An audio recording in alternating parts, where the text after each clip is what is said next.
కాబట్టి ఇది తెలిసిన తరువాత ట్రంప్ వెనక్కి తగ్గారు.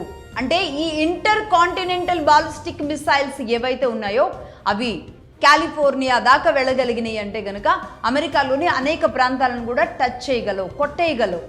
కాబట్టే ఒక రకంగా ఎందుకు అంటే అమెరికా అనేది ఒక సింగిల్ కంట్రీ కాంట్రిబ్యూషన్ కాదు, అనేక దేశాలు కలిస్తేనే అమెరికా తయారైంది.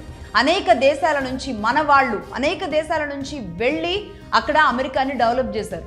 ముఖ్యంగా టెక్ కంపెనీలు. నేను గతంలో కూడా చెప్పాను, చివరిగా అమెరికాకు ఉన్న హోప్ ఎక్కడ అంటే టెక్ కంపెనీలు. టెక్ కంపెనీల జోలికి వస్తే కనుక ఖచ్చితంగా ఒప్పుకోరు. ఇప్పటికే టెక్ కంపెనీలు నెగ్లెక్ట్ చేస్తూ వెళుతున్న ట్రంప్ మీద పీకల దాకా కోపంగా ఉన్నారు వాళ్ళు. కేవలం డిఫెన్స్ కంపెనీలను నమ్ముకుని యుద్ధాలను నమ్ముకుంటే సరిపోతుంది అనుకున్న ట్రంప్కి టెక్ కంపెనీలు ఏం ఊరుకోవు.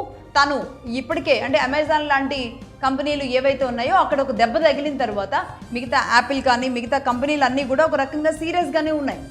ఈ నేపథ్యంలో అమెరికాకి సపోర్ట్ చేసిన అంటే అమెరికాకి ఎవరు సపోర్ట్ చేశారు అంటే మొత్తంగా ఇక్కడ రాక్ చైల్డ్ కానీ గెరాల్డ్ ఫోర్డ్ అలాగే జేపీ మోర్గాను అంటే ఓల్డెస్ట్ బ్యాంకింగ్ సెక్టారు ఉన్న ఈ కంపెనీలు అదే యుద్ధాలను తయారు చేసే యుద్ధ సామాగ్రిని తయారు చేసే కంపెనీలే ఇవి. ఈ కంపెనీల సపోర్ట్ తప్ప మరి ఈ విషయంలో ఎవరి సపోర్టు లేదు. అలాగే ఒక పక్కన ఈ కంపెనీల గ్రాఫ్ కూడా పడిపోతుంది, షేర్ వాల్యూ పడిపోతుంది. కాబట్టి ఈ యుద్ధంలో ఇలాగే ముందుకు వెళితే ఇంకా మన డొల్లతనం బయటపడుతుంది.